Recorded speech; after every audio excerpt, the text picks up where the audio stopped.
Salut à tous et bienvenue dans ce nouvel épisode de Pause Nature et aujourd'hui on va retoucher les photos de Johan, c'est parti.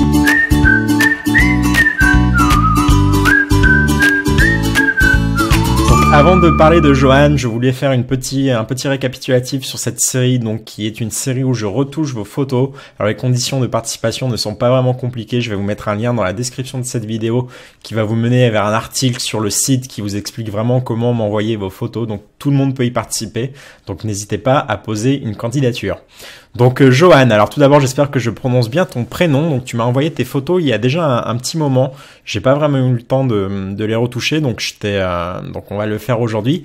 Donc je vais lire un petit peu ta description que tu m'as envoyée, donc ça fait plusieurs années que tu t'intéresses à la photo, donc tu me dis que tu t'intéresses à la photo depuis toujours, c'est ton père qui t'a transmis le virus et qui t'a offert ton premier réflexe il y a 10 ans, donc ça fait un petit moment que tu t'intéresses à la photographie, effectivement. Donc tu as longtemps fait de la photo comme ça, sans vraiment réfléchir, et tu t'es mis à potasser les bases, les techniques, le post-traitement que depuis 4 ans, grâce notamment aux tutos sur YouTube, donc une très belle plateforme pour apprendre, c'est sympa. Tu t'es mis à t'équiper un petit peu plus en matos, tu as fait beaucoup de macros, d'animaliers et de paysages, même si tu aimes toucher un petit peu à tout, comme j'ai pu le voir sur ta page Facebook, que nous allons voir tout de suite. Donc petit avis général sur tes photos, j'ai vu qu'il y avait de très belles choses, notamment en portrait. J'aime beaucoup ces photos que tu as fait, donc je sais pas dans quel pays tu es allé, un pays d'Asie vraisemblablement, mais il y a vraiment quelque chose, il y a une émotion qui se dégage de tes photos, donc ça c'est plutôt sympa. Tu as également fait des photos en studio, j'ai l'impression, du make-up. Donc voilà, tu touches vraiment à tout. Moi, je vais plutôt parler bien évidemment des photos nature. Donc mon avis général que j'ai après avoir regardé tes photos, c'est que tu as une bonne vision. Tu as vraiment quelque chose, une patte artistique qui est assez sympa. Notamment sur ça, on voit qu'il y a un travail, une recherche du bokeh qui est plutôt agréable. Alors j'ai noté un défaut qui est assez récurrent sur tes photos. Il faut que tu fasses très attention à ta mise au point. Alors j'ai fait un article consacré à la mise au point sur le blog, je vous invite à le lire. Mais voilà, sur tes photos, en fait, il y a un problème de mise au point, je l'ai vu notamment sur cette photo-là. Voilà, ta mise au point n'est pas faite au bon endroit. Il faut savoir que sur un sujet vivant, que ça soit sur de l'humain ou sur de l'animal, il faut que la mise au point soit faite absolument sur l'œil du sujet. Et on voit ici que ta mise au point n'est pas vraiment sur le sujet en lui-même, il est plutôt sur la fleur ici. Alors on a également ici ce problème-là. Alors on peut pas zoomer. Je vais essayer de télécharger la photo pour voir si on peut aller zoomer parce que ça ne se voit pas forcément. Mais zoomer, voilà. On voit ici, par exemple, tu vois, la mise au point n'est pas faite également sur l'œil. Il n'est pas tout à fait net. Alors, tu as la mise au point qui est faite sur le sujet, donc c'est plutôt une bonne base. Mais il faut vraiment aller faire la mise au point sur l'œil du sujet. C'est vraiment ça qui est vraiment très important. Si la mise au point n'est pas faite sur l'œil, la photo, en fait, n'est pas réussie. Et alors, j'avais retrouvé également ces défauts sur d'autres photos. On avait ici, par exemple, on voit que la mise au point est faite plutôt sur le corps de l'abeille plutôt que sur l'œil. Et donc, c'est un défaut que j'avais retrouvé sur la plupart de tes photos. Donc, c'est quelque chose qui se règle assez facilement. N'hésite pas à te mettre avec le collimateur central et à aller faire ta mise au point vraiment directement sur l'œil et de recadrer après ta photo. Mais voilà, ça se rectifie assez rapidement. Donc on va aller directement dans Lightroom, on va voir maintenant les 3 photos que tu m'as envoyées. Donc on a cette belle photo d'araignée qui est plutôt sympa, c'est celle qu'on va retoucher aujourd'hui. Mais je vais parler également des 2 autres. On voit par exemple ici que tu as également ce problème de mise au point sur l'œil. On voit ici que si on va zoomer, en fait ta mise au point n'est pas du tout sur l'œil. Tu vois, l'œil n'est pas net. Théoriquement, on devrait voir à une telle distance, on devrait voir, il y a des espèces de motifs sur l'œil de la libellule qu'ici on ne voit pas parce que il n'est pas en fait dans la profondeur de champ. On voit que ta mise au point était plutôt faite sur le museau de l'animal. Donc voilà, encore un défaut qu'on retrouve. C'est pas vraiment un défaut, c'est vraiment quelque chose que tu pourras rectifier à force de t'exercer. Mais voilà, c'est quelque chose qu'on retrouve assez régulièrement. Là, par exemple, on voit ici que ta mise au point, elle est plutôt faite sur l'arrière du corps de l'animal plutôt que sur son œil. Donc voilà, quelque chose à rectifier, je t'invite à travailler là-dessus.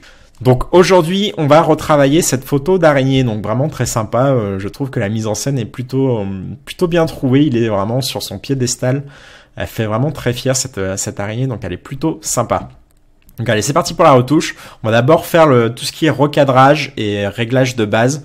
Donc au niveau du recadrage, je pense qu'on va partir sur un format carré parce que le problème de cette photo, alors ça aurait pu être sympa d'avoir une symétrie, donc d'avoir un truc vertical comme ça, d'avoir une symétrie si tu avais vraiment pris l'araignée vraiment de face. Là, on voit que tu es légèrement de côté, donc la symétrie ne fonctionne pas trop. Donc on va partir, je pense, sur un format carré qu'on rectifiera après à la fin de la retouche. Je vais te montrer une petite astuce. Mais on va vraiment partir sur un format carré comme ceci pour recentrer le sujet et pour surtout le mettre en fait sur la règle des tiers. Alors qu'avant, si on regardait le format de base, tu avais en fait toute une zone en haut de la photo qui ne servait pas à grand chose. Le fond est très uni, il raconte pas grand chose, donc il dessert plus la photo qu'autre chose. Donc on va partir sur un format carré, comme ceci. Ensuite, on va faire quelques retouches de base au niveau de l'objectif, la correction de l'objectif. On voit ici qu'on a pas mal de ce qu'on appelle d'aberrations chromatiques. Voilà, je cherchais mes mots. On a pas mal d'aberrations chromatiques. On le voit surtout, ça se voit énormément sur de faibles distances comme ça. On a ici quelques taches vertes, ici un peu de violet, donc on va aller rectifier ça. On va également activer le profil de correction. Donc on voit que tu as le Sigma macro 105 mm, donc qui est un excellent objectif pour faire de la macro.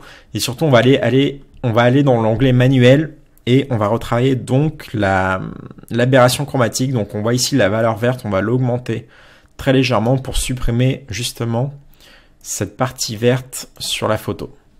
Voilà, comme ceci.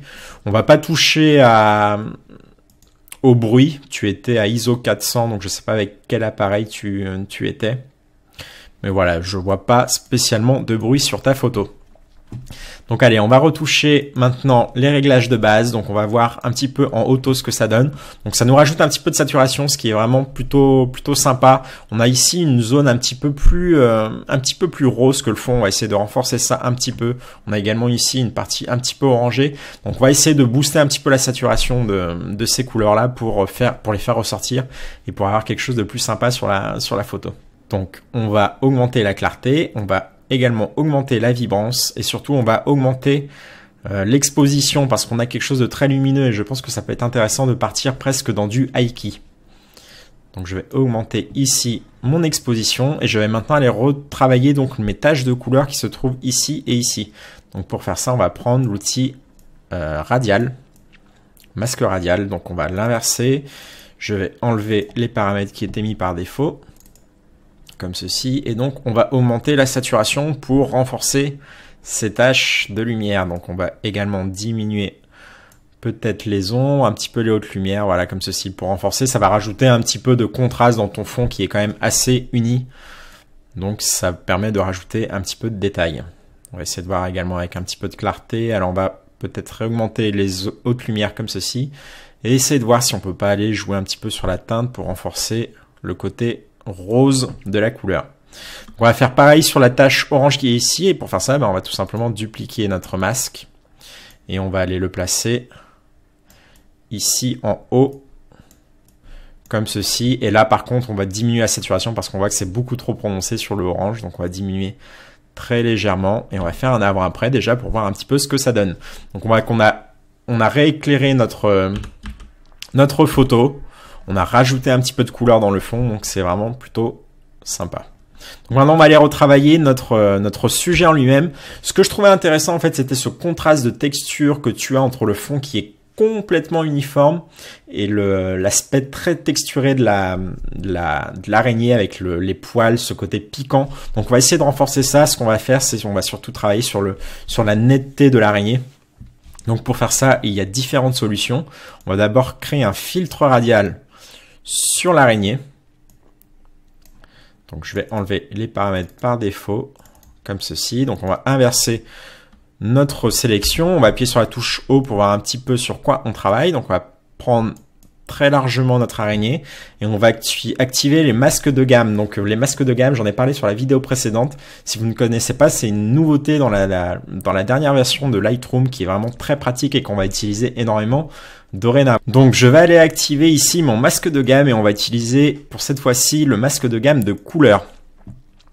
Voilà, comme ceci, on va aller donc sélectionner, alors je l'avais déjà fait avant, mais si on vient sélectionner ici une couleur sur une sélection de couleurs sur notre araignée, vous voyez que ça me sélectionne vraiment que la partie qui m'intéresse. Donc on va aller retravailler un petit peu cette sélection pour essayer de la réduire un tout petit peu. On va augmenter également le contour progressif. On va aller zoomer pour voir ce que l'on fait. Hop, comme ceci. Et on va, avec le niveau, on va aller retravailler notre sélection. Donc on va augmenter encore une fois notre contour progressif. On va dézoomer pour voir un petit peu ce qu'on fait. Voilà, comme ceci. Et donc vous voyez que ça nous a bien sélectionné que notre araignée. Donc un outil vraiment très pratique que je vous invite à tester chez vous. Donc on va enlever l'exposition qui était par défaut. On va peut-être l'augmenter un tout petit peu. Et on va surtout booster la clarté pour faire ressortir les micro contrastes de la photo. Donc comme ceci, on va également diminuer la température parce que je trouve que la teinte est un peu trop orangée sur l'ensemble de la photo. Donc on va essayer de trouver une teinte un petit peu plus différente. Alors ça va être très léger, mais à l'œil, ça va permettre de détacher l'araignée du fond. Donc on va diminuer un petit peu la température, peut-être augmenter la teinte comme ceci. Et si on fait un avant-après, vous voyez que l'araignée ressort beaucoup plus. Alors on pourrait aller retravailler un tout petit peu plus ça. On va aller zoomer pour voir un petit peu ce qu'on fait. On va augmenter les ombres. On va diminuer l'haute lumière parce qu'ici on voit qu'on a des zones un petit peu cramées. On va surtout aller diminuer les noirs pour redonner vraiment du noir aux yeux de l'araignée qui devrait vraiment être noir. Donc on va diminuer très largement les noirs, ce qui va permettre de rajouter également du contraste. On va augmenter un tout petit peu la clarté, on va mettre une valeur de 30, comme ceci. Et je pense qu'on va également encore diminuer un petit peu la température. Voilà, comme ceci. On va dézoomer pour voir un petit peu ce que ça donne. On va désactiver notre filtre radial. Et je pense qu'on va encore augmenter l'exposition pour avoir quelque chose de très lumineux. Voilà, comme ceci, qui est beaucoup plus intéressant. Maintenant, une fois qu'on est là, je vais vous montrer un nouvel outil qui permet encore de rajouter du détail. Alors, ça se trouve dans justement l'onglet détail ici. Alors d'habitude, on utilise la réduction du bruit pour lisser un petit peu le bruit sur l'ensemble de la photo, mais il y a également un autre onglet qui s'appelle l'onglet netteté, et je vais vous montrer un petit peu comment ça fonctionne. Ça s'appelle, c'est l'onglet ici gain. Si vous le boostez à fond, vous voyez que ça renforce vraiment les détails de la photo. Alors il ne faut pas aller trop loin parce que vous voyez que si je zoome un petit peu plus encore, si on part par exemple sur du 3 points, vous voyez que ça crée un motif sur l'ensemble de l'image qui est vraiment pas esthétique quand on est dézoomé sur une valeur normale. En fait, on voit que c'est faux, que c'est vraiment simulé. Donc, faut pas aller trop loin avec cette valeur-là. Généralement, moi, je pars sur quelque chose de maximum 30-35. Déjà, à 35, on voit qu'on a quand même déjà ce motif qui apparaît. Alors, je ferai une vidéo vraiment à part pour parler de cet outil-là qui est vraiment assez performant. Donc là, on va partir sur une valeur de 30. Et surtout, je vais vous montrer une autre astuce. Voilà, on va dézoomer pour voir où on en est. Je vais vous montrer une autre astuce. En fait, vous avez ici un onglet masquage. Alors, si vous l'activez comme ça, vous voyez que ça change pas grand-chose. Mais en fait, si on appuie sur la touche, si on appuie sur la touche Alt et qu'on vient utiliser notre outil masquage, vous voyez qu'en fait, ça va me créer ce qu'on appelle un masque. Alors, ça ressemble un petit peu au masque dans Photoshop. En fait, tout ce qui est en blanc, c'est la partie qui va être affectée par l'effet, et tout ce qui est en noir, c'est la partie qui n'est pas affectée par l'effet. Et alors, cet outil est vraiment très performant parce que il arrive en fait à détecter les zones qu'on veut retoucher, qu'on veut renforcer. C'est assez performant. Je sais pas c'est quoi l'algorithme qui est derrière, mais vous voyez que ici, si on a un masquage de 0, l'effet est appliqué sur l'ensemble de la photo parce que tout est blanc. Et en fait, quand on bouge ici le masque, vous voyez qu'on peut aller vraiment faire une sélection que de l'endroit où on veut renforcer. Et donc, vous voyez que ça nous a bien ajouté du détail sur notre araignée, uniquement sur notre araignée, et un petit peu également ici sur la base du support. Donc, c'est vraiment très intéressant. Donc, à partir de là, je pense que la retouche est plus ou moins terminé. Ce qu'on pourrait faire également, c'est aller redresser un petit peu notre photo, parce qu'on voit que le support de l'araignée est un petit peu penché vers la gauche. Donc on va aller ici le redresser. Donc on va utiliser ici l'outil redressement. Et en cliquant glissant, ça nous permet de vraiment redresser la photo selon l'axe qu'on a utilisé. Donc voilà, à partir de là, je pense que la retouche est terminée. Donc un format carré qui est... Voilà, c'est pas forcément l'idéal. Je pense qu'il aurait fallu que tu fasses ton cadrage un petit peu mieux. Si on regarde un petit peu avant, tel quel, on voit que ton recadrage n'était pas forcément... Ta composition n'était pas forcément très bien. On a tout ce haut sur la photo qui ne sert pas à grand chose, qui n'est pas très utile. Donc on part sur une retouche au carré. L'idéal, je pense, ça aurait été vraiment d'avoir une photo en format paysage. Donc on va essayer de simuler un petit peu ça. Donc pour ça, on va aller dans Photoshop. Donc je vais cliquer ici dans clic droit, modifier dans Adobe Photoshop 2018. Et nous voilà donc dans Photoshop. Et maintenant, on va aller recréer en fait de la matière. Alors, la plupart des gens n'aiment pas refaire ça. Johan, ça sera vraiment ce que tu considères comme bien ou pas. Moi, je te propose de faire ceci. C'est à toi de voir si tu veux le faire ou pas chez toi. Mais voilà, on va utiliser notre outil recadrage et on va aller glisser notre cadrage pour recréer de la matière, en fait, pour redonner de l'espace sur la photo à gauche et donc pour simuler une photo qui a été créée au format paysage. Donc on va cliquer sur OK comme ceci. Et maintenant on voit qu'on a une zone blanche. Alors c'est pas du tout ce qu'on veut, il va falloir recréer le fond. Alors l'avantage de cette photo, c'est qu'on a un fond qui est très uni, donc ça va être très simple de recréer de la matière sur la gauche. Donc pour faire ça, on va double-cliquer sur le calque pour le déverrouiller et on va aller sélectionner la partie blanche avec notre carré de sélection. Et on va aller dans Édition, Remplir, et on va utiliser le remplir avec le contenu pris en compte, que j'ai déjà utilisé dans des vidéos précédentes. Et donc voilà, le Photoshop va calculer, il va recréer vraiment de la matière en fonction du reste de la photo. C'est un outil qui est vraiment très performant, donc ça peut prendre un petit peu de temps comme vous le voyez. Mais voilà, c'est un outil qui est vraiment très efficace. Comme vous pouvez le constater, il a vraiment recréé une matière. Ça se voit quasiment pas. On a juste ici une zone un petit peu bizarre de démarcation. Donc on va aller rectifier ça tout de suite. On va utiliser notre outil pièce ici. Et on va aller faire une sélection de la zone qui est un petit peu bizarre. Et on va aller glisser sur une autre. Et vous voyez que ça m'a vraiment fondu mon effet, qu'on n'a plus du tout cette démarcation qui est visible sur la photo. Donc alors on pourrait recréer également un petit peu de matière, je pense, sur la droite ici pour essayer vraiment de dégager la droite de la photo. Donc on va refaire pareil. Hop, un outil édition, remplir, contenu pris en compte. Et voilà, ça nous a bien recréé de la matière. Donc tu as maintenant une photo qui est au format paysage. Alors c'était vraiment parce qu'on avait un fond unique, on pouvait se le permettre. Donc voilà, je pense qu'on va partir là-dessus. Je vais cliquer sur CTRL S pour enregistrer la photo et on se retrouve tout de suite dans Lightroom. Et nous voilà donc de retour dans Lightroom et on voit que notre photo a bien été importée. Donc on va faire un petit avant-après. Donc je vais désactiver tout ce qu'on avait ici. Donc on a la photo avant et la photo après. Donc on voit qu'on a énormément rééclairé notre image. On a également changé le format de la photo qui permet d'avoir une mise en valeur beaucoup plus prononcée de notre sujet.